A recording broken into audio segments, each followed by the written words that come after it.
భవిష్యత్ లేకుండా చేయాలంటాడు. ఏందిరా ఇది ద్వంద్వ నీతి లంచ కొడుక? కాదు 2014 అయినా 19 అయినా ఎందుకు తీసుకున్నావు? ప్రతిపక్ష కాంగ్రెస్ వాళ్ళే, టీడీపీ వాళ్ళే, అలా గెలిచిన వాళ్ళే ఎందుకు తీసుకున్నావు?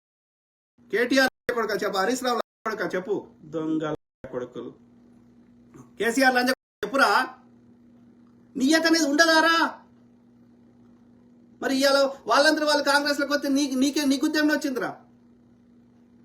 అంటే ఎందుకు ఈ డబుల్ స్టాండర్డ్స్, ఎందుకు ఈ ద్వంద్వ నీతి? మీ ఊరు నుంచి మా ఊరు ఎంత దూరమో మా ఊరు నుంచి మీ ఊరు అంతే దూరం లంచ కొడక. నీకు ఇచ్చితే నొప్పి అయినా నాకు ఇచ్చితే నొప్పి అయినప్పుడు నీకు ఇచ్చొద్దు, నీకు నొప్పి అవుతుందని తెలిసినప్పుడు నాకు ఇచ్చొద్దు. కామన్ సెన్స్ అనేది చచ్చిపోయింది. మేము ఏం చేసినా అందరు నోరు మూసుకొని కూర్చోవాలి, కానీ మేము మాత్రం ఎదుటి కాల్చుక తింటాం, సావ తెంగుతాం. ఎన్ని కబ్జా పెట్టిరు? ఇలా కవిత నీతి వాక్యాలు చెప్తుంది, అలా లిక్కర్ది చేయబోతే నార్త్ ఇండియాలో నీది నడవలేదు.